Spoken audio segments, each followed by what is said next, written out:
Bismillahirrahmanirrahim. Assalamualaikum warahmatullahi wabarakatuh. Alhamdulillahirabbil alamin. Assalatu wassalamu ala asrofil anbiya'i wal mursalin Sayyidina wa maulana Muhammadin wa ala alihi wa sahbihi ajma'in. Amma ba'du. Halo teman-teman semua, apa kabar? Semoga selalu dalam keadaan sehat ya. Perkenalkan, saya Sufiana, mahasiswi Fakultas Dakwah dan Ilmu Komunikasi jurusan Manajemen Dakwah dengan NIM 210104030038 dari lokal 21C2. Nah, tujuan dari pembuatan video ini adalah untuk memenuhi tugas ulangan tengah semester oleh Ibu Rizkiatul Hasanah Sos MSos selaku dosen mata kuliah Manajemen Dakwah. Baik, di video kali ini saya akan menjelaskan berbagai macam materi manajemen dakwah, diantaranya yaitu pengertian dan hakikat manajemen dakwah, landasan dasar manajemen dakwah, unsur-unsur manajemen dakwah, fungsi manajemen dakwah, serta tujuan organisasi dakwah. Langsung saja, yang pertama yaitu pengertian manajemen dakwah. Pengertian manajemen terbagi menjadi dua, yaitu secara etimologi dan terminologi. Secara etimologi dapat digarisbawahi, artinya manajemen berasal dari bahasa Inggris yaitu manajemen, yang berarti ketatalaksanaan, tata pimpinan, dan pengelolaan. Sedangkan secara terminologi yaitu sebuah proses perencanaan, pengorganisasian, pengaturan terhadap para anggota organisasi serta penggunaan seluruh sumber-sumber yang ada secara tepat untuk meraih tujuan organisasi yang telah ditetapkan.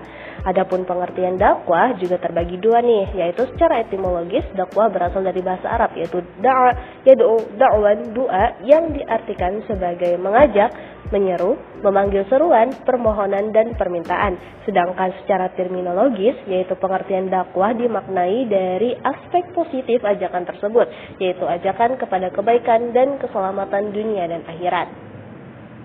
Adapun pengertian manajemen dakwah menurut Ar-Rasyad Salih yang mengatakan bahwa manajemen dakwah sebagai proses perencanaan tugas, mengelompokkan tugas, menghimpun dan menetapkan tenaga-tenaga pelaksana dalam kelompok-kelompok tugas dan kemudian menggerakkan ke arah pencapaian tujuan dakwah. Memasuki pembahasan selanjutnya yaitu hakikat manajemen dakwah. Untuk mengetahui hakikat keberhasilan dakwah yang sudah kita laksanakan, maka kita lihat apakah tahap-tahap perubahan perilaku pada mad'u setelah kita menyesuaikan metode, media, dan pesan yang sesuai dengan karakter mad'u tersebut. Tahap-tahap perilaku seperti efek kognitif yang meliputi peningkatan kesadaran, belajar, dan tambahan pengetahuan, serta efek afektif yaitu yang berhubungan dengan emosi, perasaan, dan attitude ataupun sikap. Sedangkan behavioral atau yaitu berhubungan dengan perilaku dan niat untuk melakukan sesuatu menurut cara tertentu. Dalam artian hakikat manajemen dakwah akan didapat ketika kita bisa melihat perubahan atau efek-efek yang dirasakan oleh mad'u ketika kita sudah menyesuaikan metode, media, dan pesan dakwah. Selanjutnya yaitu landasan dasar manajemen dakwah, yang di sini ada menjadi 4 pembahasan. Langsung saja yang pertama yaitu pengertian dari nakliyah dan sumber landasannya. Nah, perkataan yang diturunkan Allah Subhanahu wa taala melalui ayat-ayatnya yang berupa ucapan firman dan wahyu atau bisa juga disebut dengan qauliyah. Yang mana nakliyah ini adalah Al-Qur'an, sumber landasannya terhadap manajemen dakwah dengan berbagai direvisinya seiring diulang dalam Al-Qur'an. Contohnya ada Ali Imran 104, An-Nahl 125, dan As-Saff ayat 4. Sebagaimana firman Allah di Ali Imran Quran surah Ali Imran ayat 104, dan hendaklah di antara kamu ada segolongan orang yang menyuruh kepada kebajikan, menyuruh berbuat yang ma'ruf dan mencegah dari yang mungkar, dan mereka itulah orang-orang yang beruntung. Dan firman Allah yang lain di Quran surah As-Saff ayat 4, sesungguhnya Allah mencintai orang yang berperang di jalannya dalam barisan yang teratur. Mereka seakan-akan seperti suatu bangunan yang tersusun kokoh. Nah, dalam artian barisan yang teratur di sini merujuk kepada manajemen yang baik. Selanjutnya yaitu di Quran surah An-Nahl ayat 125. Serulah manusia kepada jalan Tuhanmu dengan hikmah dan pengajaran yang baik, dan berdebatlah dengan mereka dengan cara yang baik. Sesungguhnya Tuhanmu dialah yang lebih mengetahui siapa yang sesat dari jalannya, dan dialah yang lebih mengetahui siapa yang mendapat petunjuk. Selanjutnya itu pengertian dari akiliyah dan sumber landasannya. Akiliyah adalah pola pikir atau pemikiran yang digunakan dalam memahami atau memikirkan sesuatu. Dengan ungkapan lain, pola pikir adalah cara yang digunakan untuk mengaitkan fakta dengan informasi atau sebaliknya. berdasarkan suatu landasan atau beberapa kaidah tertentu.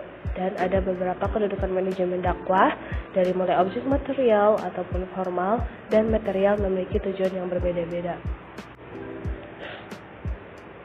Selanjutnya yaitu kedudukan manajemen dakwah dalam objek material. Nah, ilmu dakwah merupakan objek material, tidaklah berlebihan jika disebutkan dalam setiap bidang ilmu-ilmu sosial, yakni manusia. Maka ilmu dakwah yaitu ilmu yang ingin merumuskan serangkaian teori atau tata cara tentang seruan yang berkaitan dengan keyakinan dan sikap seseorang atau sekelompok orang yang telah diyakini kebenarannya kepada orang atau kelompok lain yang dianggap belum sama persepsi. Nah, sedangkan dalam objek formal, yaitu ilmu dakwah merupakan suatu objek yang dapat membedakannya dari objek kajian dan di disiplin ilmu lainnya.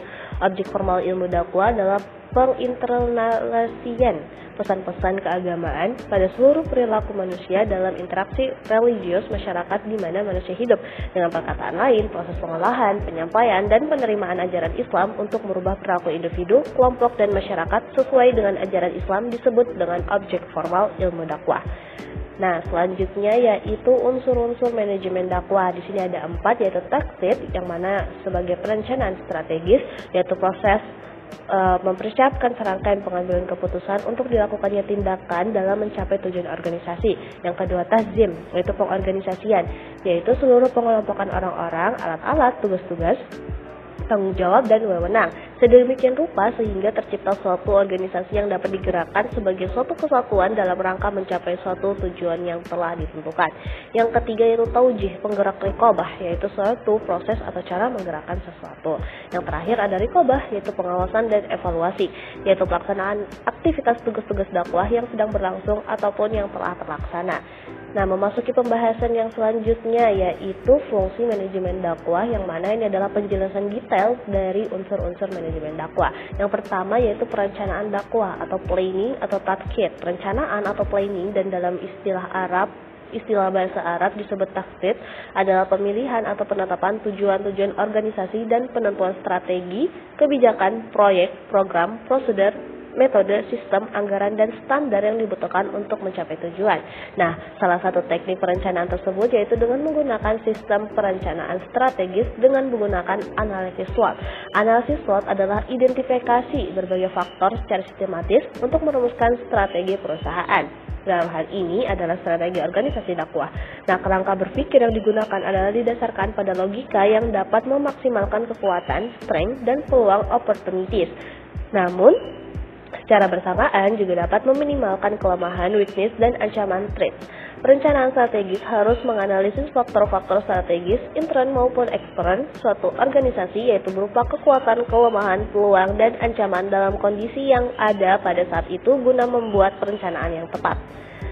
Fungsi manajemen dakwah yang kedua yaitu pengorganisasian atau organizing atau al-tahzim, yang mana manajemen diartikan sebagai penataan atau pengorganisasian, yaitu penataan barisan dalam melaksanakan segala aktivitas untuk diarahkan mencapai tujuan organisasi dakwah. Pengorganisasian mempunyai arti penting bagi proses dakwah. Hal ini karena dengan pengorganisasian maka rencana dakwah menjadi mudah pelaksanaannya. Nah, setelah direncanakan langkah berikutnya dalam mencapai tujuan organisasi adalah mengorganisir segala sumber daya untuk guna menggerakkan organisasi pada tujuan yang telah ditentukan.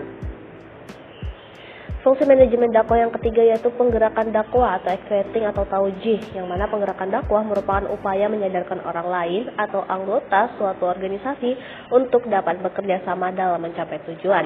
Adapun langkah-langkah strategis yang perlu diambil yaitu yang pertama membina ukhuwah Islamiyah, dalam artian umat Islam harus bersatu dalam memperjuangkan agamanya. Salah satu caranya dengan menggunakan manajemen yang baik dalam setiap gerak dakwah yang dilaksanakan. Strategi yang kedua yaitu para dai, dalam arti luas perlu mendapatkan perhatian yang serius dari pergerakan dakwah. Yang ketiga yaitu sebagai resiko dari iman yang mantap, watak keikhlasan dalam berjuang jangan sampai ditelantarkan.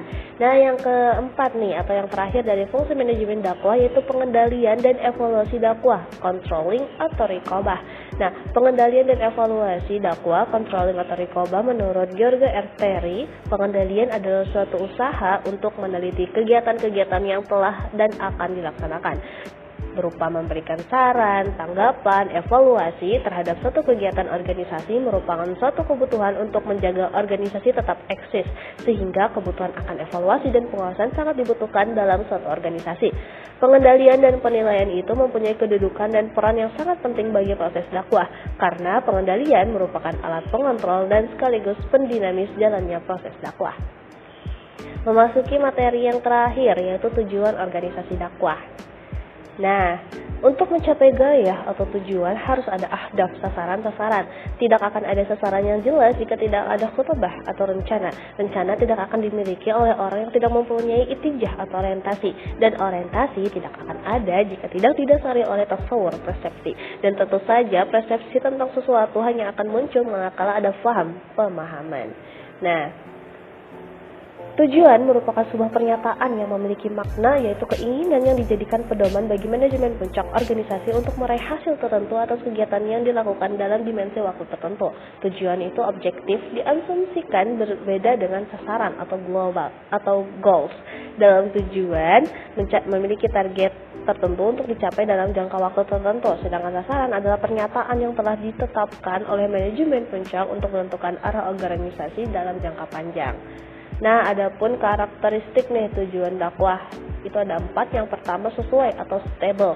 Tujuan dakwah bisa selaras dengan visi dan misi dakwah itu sendiri. Yang kedua, berdimensi waktu, measurable time, yang mana tujuan dakwah harus konkret dan bisa diantisipasikan kapan terjadinya. Yang ketiga, layak atau visible. Dalam tujuan dakwah hendaknya berupa suatu tekad yang bisa diwujudkan atau realistis. Selanjutnya ada US atau fleksibel.